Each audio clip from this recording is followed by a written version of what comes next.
We've been talking about economic growth, how it started, how it diffuses, what the big problems are, how countries still trapped in poverty can spring free of the poverty trap.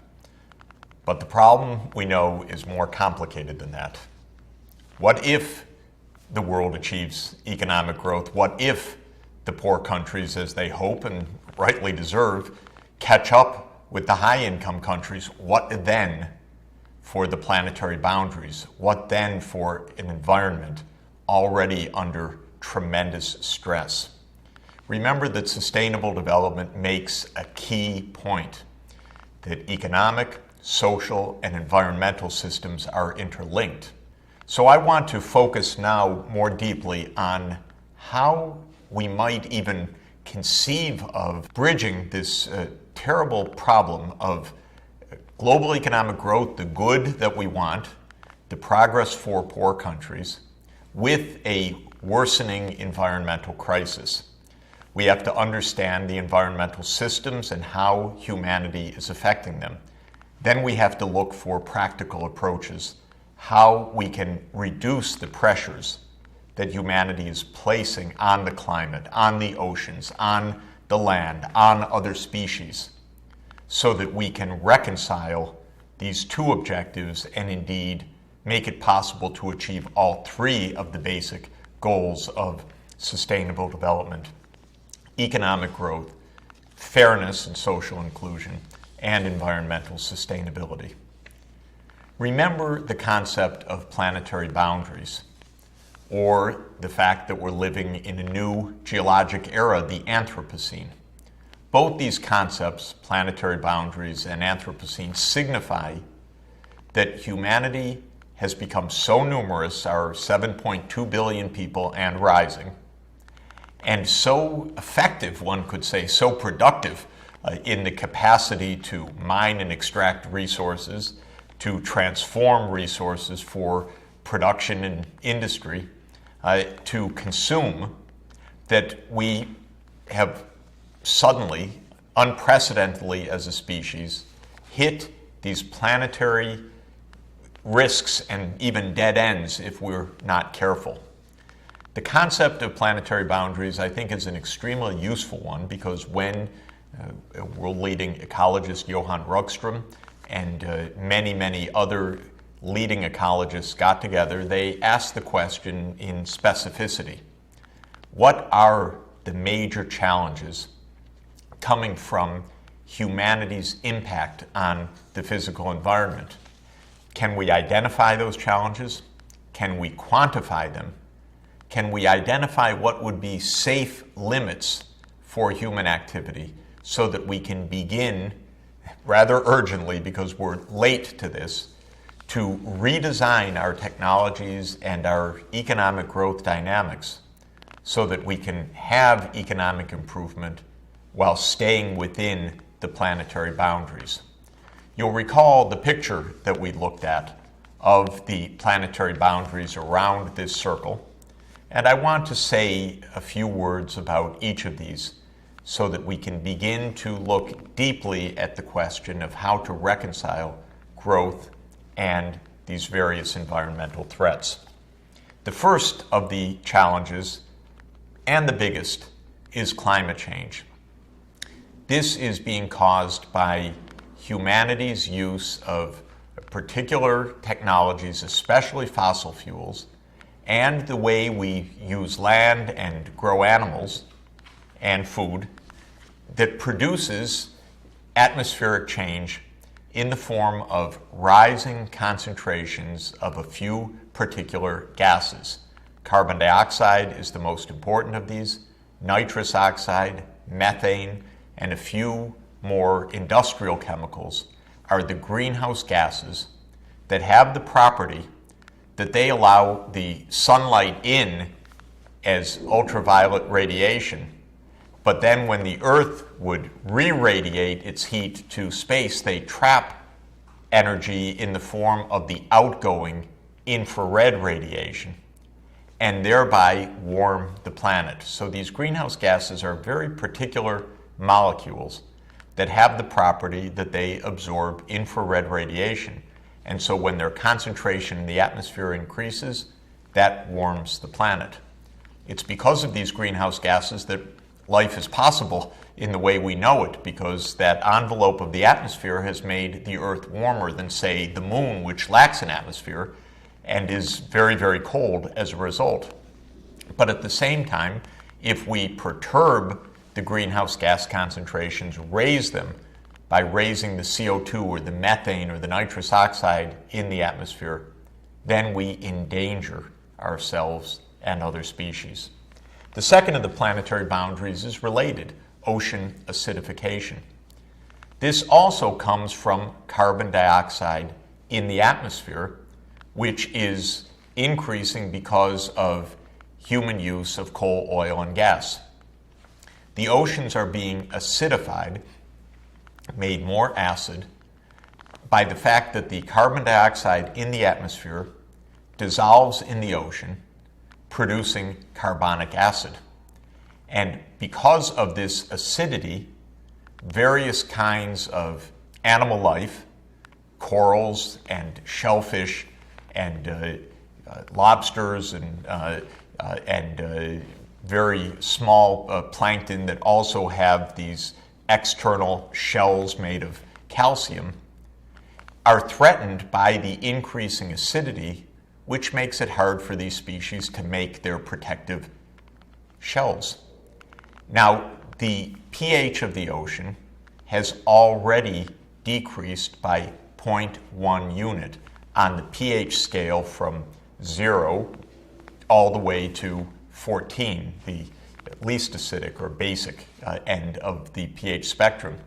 A change of 0.1 in the pH of the oceans doesn't seem like all that much, but this is a logarithmic scale.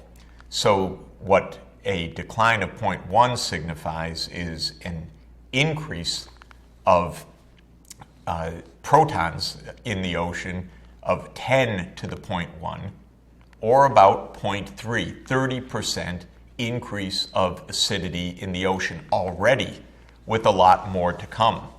If you look at this map of the ocean, you can see the changes that are already being noticed on average in different parts of the world. The oceans are not uniformly becoming more acidic. That depends on ocean dynamics. But the shading of this colored map shows that we're already in an environment on a trajectory of dangerously rising ocean acidity. The third of these planetary boundaries is ozone depletion. We learned a while ago, accidentally, but thank God we learned it, that certain industrial chemicals, those that were used at the time for refrigeration mainly, chlorofluorocarbons, or CFCs, when put into the air, would rise into the upper atmosphere, dissociate, and the chlorine in those CFCs would then cause the ozone layer in the upper atmosphere to dissociate. And a famous, horrifying finding was that there developed a big hole in the ozone over Antarctica. And when that was discovered by satellite, of course, people were rightly terrified, because the ozone layer in the upper atmosphere protects us from too much ultraviolet radiation. It saves us from skin cancer and many other harms. And humanity realized that this planetary boundary was already being crossed. The ozone was already being depleted unwittingly by us. This is what's so frightening. We didn't even know it until some brilliant atmospheric chemists unveiled the mechanisms by which these chlorofluorocarbons deranged and destroyed the ozone level. The next of the planetary boundaries is the heavy human-caused loading of nitrogen and phosphorus. When farmers grow more food, you'll recall that they put soil nutrients into the soil as organic fertilizers and as chemical fertilizers. Either way, incidentally, the nitrogen goes into the soil. Some of it gets taken up by the crops, but a lot of it runs off the farm into the water, into the groundwater, and it collects in the rivers, and especially collects in the estuaries, the point where rivers meet the ocean. And that heavy pollution of nitrogen and phosphorus coming mainly from fertilizer use is creating a tremendous amount of ecological destruction. We'll have a look at that shortly. The next big challenge of planetary boundaries comes from our overuse of freshwater resources. We need fresh water every day to stay alive. Our crops need fresh water. Of the total amount of fresh water that humanity uses, about 70% is used for agriculture to grow our food. About 20% is for industry, and about 10% only, interestingly enough, is for our household use, for hygiene and sewerage and the rest. We use so much water, especially for our food production, that we are depleting very, very important sources of fresh water. For example, in the United States, in India, in China, and in other parts of the world, we're drilling for water in groundwater aquifers. We are taking the water out, using it for irrigation, but taking the water out at a much faster rate than the water is being replenished by rainfall and then by the water percolating back into the groundwater. We're depleting the groundwater. When it runs out, disaster. And that's happening in many places in the world and will happen in many other places in the coming decades unless we are much more efficient in our water use. To grow food, to feed our animals, of course, humanity uses a massive amount of land. We also use land for our cities, for our parking lots, for our streets. But actually, the urban areas, even though they seem to dominate, are only a few percent of the total land area on the planet. The farmland and the pasture land and the timberland that we use for forest products is a much, much larger proportion of the total land area. And humanity has been grasping over history for more and more land, more and more pasture land, more and more cropland. After all, the human population, as we know, has increased roughly 10 times since the Industrial Revolution. That requires a lot more farmland to feed the 7.2 billion of us. The problem with that is that we share this planet with other species. And as we grasp this land for our farmland, for our pasture land, for our timberland, for our palm oil plantations, and many, many other uses, we are literally chasing the other species away and off the planet into extinction in many cases. Our land use is having devastating consequences on biodiversity. The next category identified is aerosol loading, small particles put up into the air because of industrial processes or households that are burning coal to keep warm and creating a tremendous amount of air pollution, very damaging for the lungs, claiming many, many lives per year, and with a heavy impact also on changing climate dynamics.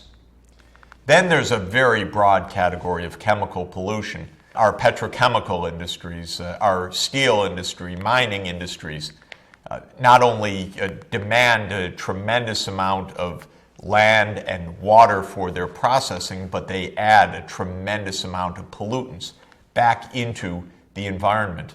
Many of these pollutants are persistent. They last in the environment, they accumulate.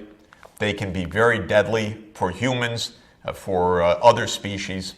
And the range of chemical pollutants is so vast, and the human and animal and plant health consequences so large that it's absolutely impossible to summarize except to say that the problems are horrific in many places. China, the world champion of economic growth over the past 30 years, has also become the champion of polluted waterways of major cities because of the extent of the heavy industrial processing. And this all sums up to a final category of biodiversity loss: the death, the extinction of other species.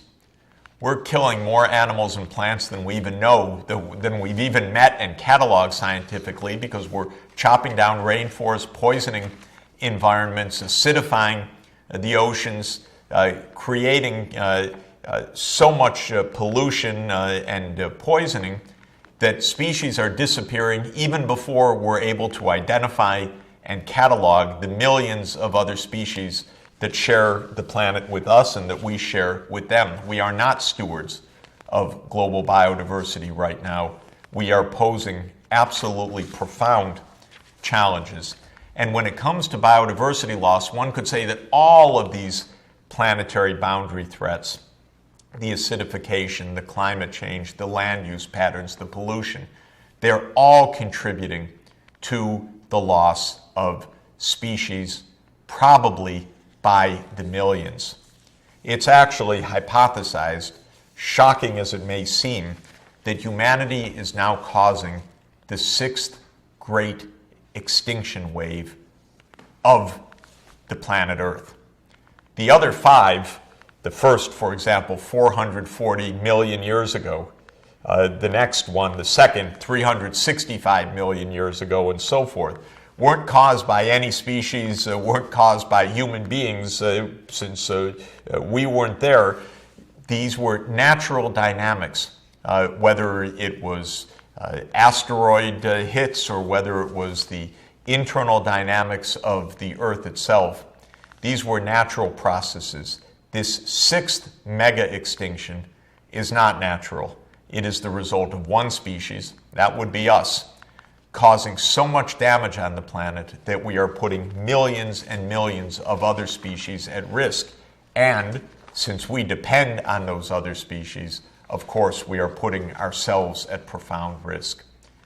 We are also creating a hugely unstable environment. My colleague, Professor James Hansen, recorded the extreme heat events on the planet from the 1950s till now, shown in this series of maps. If you look at the map for 1955 and look at the dark red areas, you see a few places on the planet where there were heat waves in the June, July, August months of the year. And when you see those, you see that they were very particular places, such as in Canada. Because of climate change, the number of those red splotches on the map, which signify extreme heat in that location, unusual to a massive extent for that locale, has been increasing in frequency very dramatically. You look at the map of 1955, just a couple of red regions. Have a look at the map of 1975, 20 years later.